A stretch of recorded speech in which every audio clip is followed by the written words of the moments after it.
조선 왕들의 실제 수명이 짧았던 충격적인 이유. 섹션 1. 오프닝. 조선은 518년간 이어진 나라입니다. 그 기간 동안 27명의 왕이 즉위했습니다. 27명의 평균 수명이 얼마인지 아세요? 47세입니다. 지금 기준으로는 한창 일할 나이입니다. 현대 한국인 평균 수명 83세와 비교하면 36년이나 짧습니다. 물론 조선시대 일반 백성들의 평균 수명도 짧았습니다. 하지만 왕은 달랐습니다. 최고의 의료진, 최고의 음식, 최고의 환경. 모든 조건이 가장 좋았습니다. 그런데 왜 조선의 왕들은 그렇게 빨리 죽었을까요? 단순히 시대가 달라서가 아닙니다. 구체적인 이유들이 있었습니다. 그리고 그 이유들이 충격적입니다. 오늘 조선 왕조실록과 의학 기록을 바탕으로 조선 왕들이 짧게 살 수밖에 없었던 진짜 이유를 파헤쳐 보겠습니다. 섹션 2. 숫자로 보는 조선 왕들의 수명. 27명의 왕 평균 47세. 조선의 27명 왕을 수명 순서로 나열해 보겠습니다. 가장 오래 산 왕은 영조입니다. 83세까지 살았고 재위 기간도 52년으로 가장 길었습니다. 두 번째는 태조 이성계로 74세까지 살았습니다. 세 번째는 정종으로 63세까지 살았습니다. 반면 가장 짧게 산 왕은 누구일까요? 인종입니다. 재위 8개월 수명 30세였습니다. 두 번째는 예종으로 20세에 세상을 떠났습니다. 세 번째는 현종으로 34세에 세상을 떠났습니다. 통계를 더 살펴보면 흥미로운 사실이 있습니다. 27명 중 절반이 넘는 15명이 50세를 넘기지 못했습니다. 40세를 넘기지 못한 왕도 7명이나 됩니다.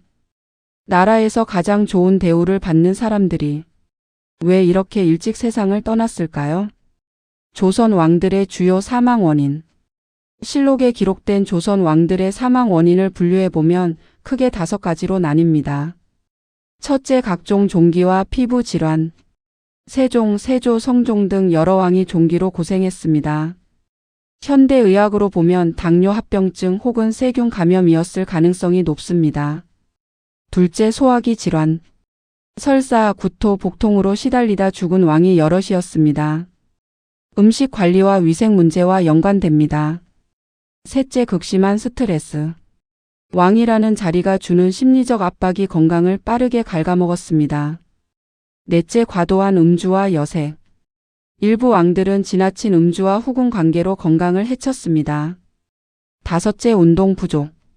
궁궐 안에 갇혀 있다시피 한 생활이 신체 건강을 악화시켰습니다. 섹션 3. 먹는 것이 문제였다. 수라상의 비밀. 조선 왕의 식사를 수라라고 합니다. 수라상은 조선 왕실의 최고 요리가 올라오는 상입니다. 얼핏 보면 왕은 매우 잘 먹었을 것 같습니다. 그런데 실상은 달랐습니다.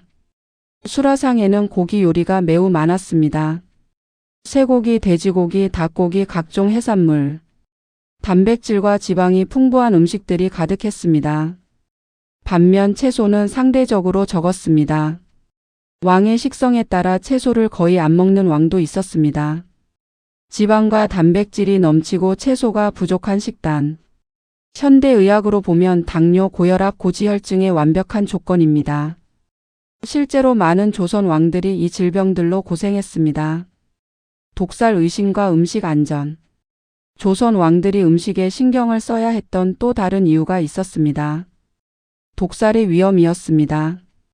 음식을 통한 독살은 왕실에서 가장 쉬운 암살 방법이었습니다. 그래서 왕의 식사는 매우 까다로운 절차를 거쳤습니다. 기미상궁이 먼저 맛을 봤습니다. 음식을 만드는 과정도 철저히 감시됐습니다. 특정 사람이 오래 요리를 담당하지 못하게 했습니다. 이런 과정이 스트레스가 됐습니다. 식사 자체가 긴장의 연속이었습니다. 편하게 밥 한 끼 먹는 것이 왕에게는 어려운 일이었습니다. 먹어야 사는데 먹는 것이 두려운 역설. 조선 왕들이 처한 아이러니한 상황이었습니다. 술 문제. 일부 조선 왕들은 술을 매우 좋아했습니다. 태조 이성계는 무장 출신답게 술을 즐겼습니다. 연산군은 매일 연회를 열고 과음했다는 기록이 있습니다. 광해군도 술을 즐겼습니다. 조선시대의 술은 지금보다 독했습니다. 증류주 계열의 술이 많았습니다. 매일 과음하면 간이 버티지 못했습니다. 술을 즐긴 왕들의 수명이 상대적으로 짧은 것은 통계적으로도 확인됩니다. 섹션 4. 스트레스가 왕을 죽였다. 왕의 하루. 조선 왕의 하루는 매우 빡빡했습니다. 새벽 5시 기상. 왕실 어른들에게 문안 인사를 드렸습니다. 아침 수라를 먹었습니다. 오전에는 경연이 있었습니다. 신하들과 유교 경전을 읽고 토론했습니다. 현대식으로 말하면 매일 아침 세미나를 하는 겁니다. 오후에는 정무를 처리했습니다. 각종 보고를 받고 결재를 하고 신하들을 만났습니다. 저녁에도 경연이 있었습니다. 밤늦게까지 서류를 검토하는 왕들도 있었습니다. 현대의 대통령보다 훨씬 빡빡한 일정이었습니다. 쉬는 날이 거의 없었습니다. 아파도 쉬기 어려웠습니다. 왕이 아프다는 것 자체가 정치적으로 문제가 됐습니다. 경연의 스트레스. 경연이 왕에게 큰 스트레스였다는 것은 잘 알려지지 않은 사실입니다. 경연은 왕과 신하들이 유교 경전을 공부하는 자리이지만 실제로는 신하들이 왕을 교육하고 때로는 압박하는 자리였습니다.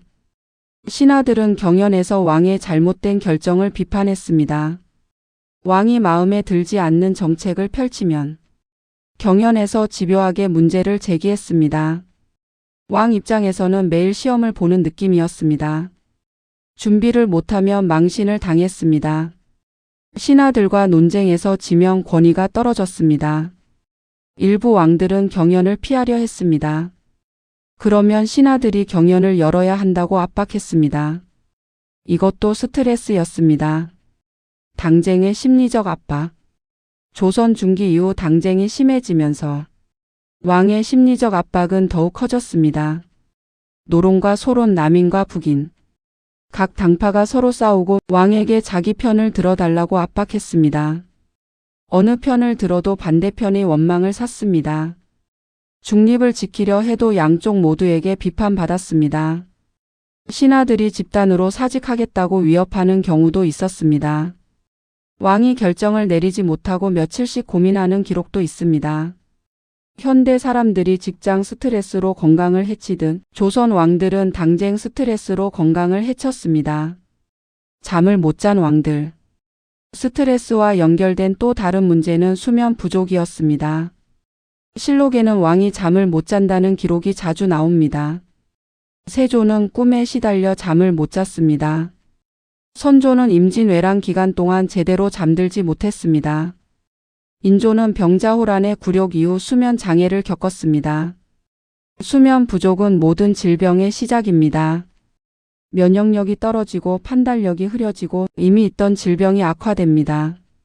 잠을 못 자는 왕이 건강하게 오래 살기는 어려웠습니다. 섹션 5. 조선 의학의 한계. 내의원의 역할.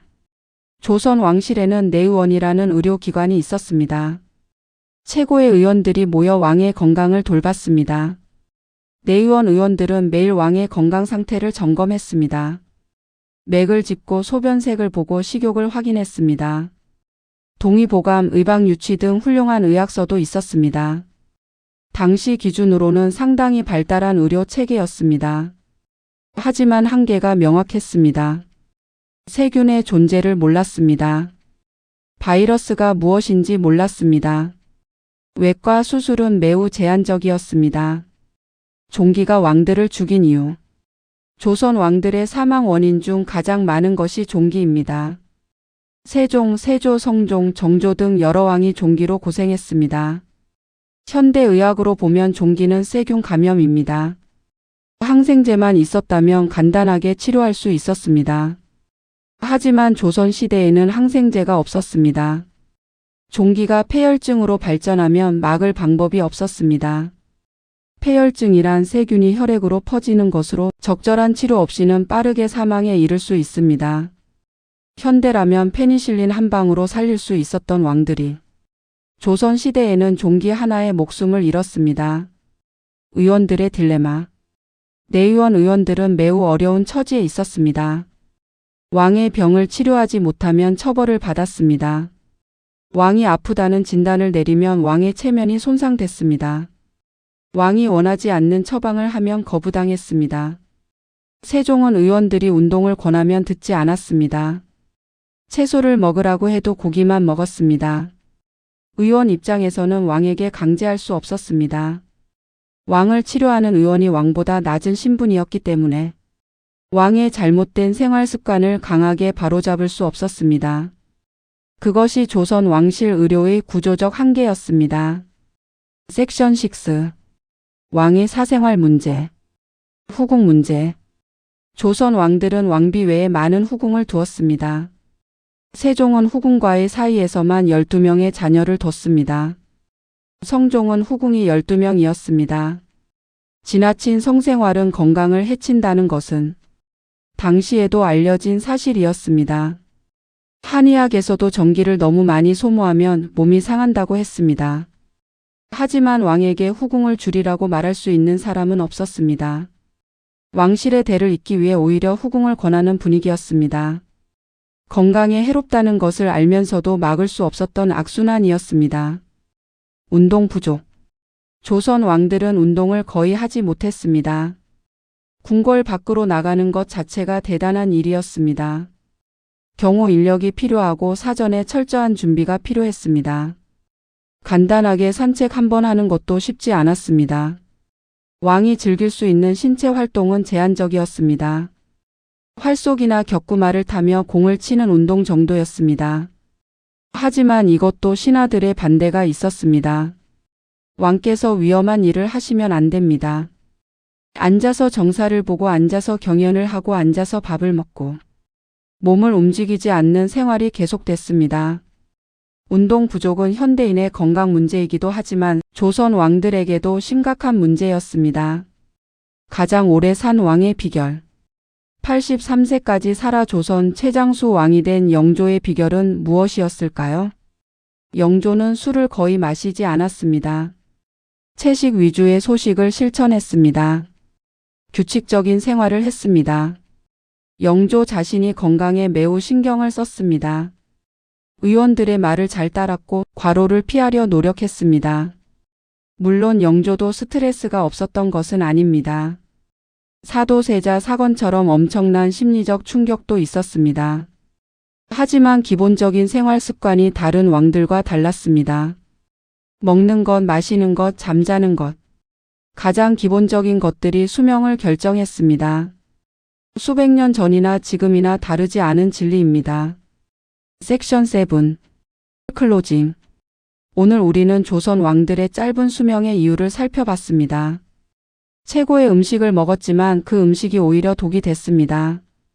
최고의 의료진이 있었지만 의학의 한계를 넘을 수 없었습니다. 나라의 최고 권력자였지만 그 권력이 스트레스가 됐습니다. 가장 좋은 환경에 있었지만 운동을 할 수 없었습니다. 왕이라는 자리는 축복이기도 했지만 저주이기도 했습니다. 그리고 이 이야기는 현대를 사는 우리에게도 교훈을 줍니다. 지위가 높다고 돈이 많다고 건강한 것은 아닙니다. 먹는 것, 자는 것, 움직이는 것. 가장 기본적인 것들이 결국 건강을 좌우합니다. 조선 왕들이 일찍 세상을 떠난 이유가 어쩌면 우리에게 가장 필요한 건강 교훈일지도 모릅니다. 영상이 도움이 되셨다면 구독과 좋아요 부탁드립니다. 다음 편에서는 조선시대 백성들이 실제로 어떻게 살았는지 교과서에는 없는 조선 백성들의 진짜 일상을 다룹니다. 다음 영상에서 뵙겠습니다.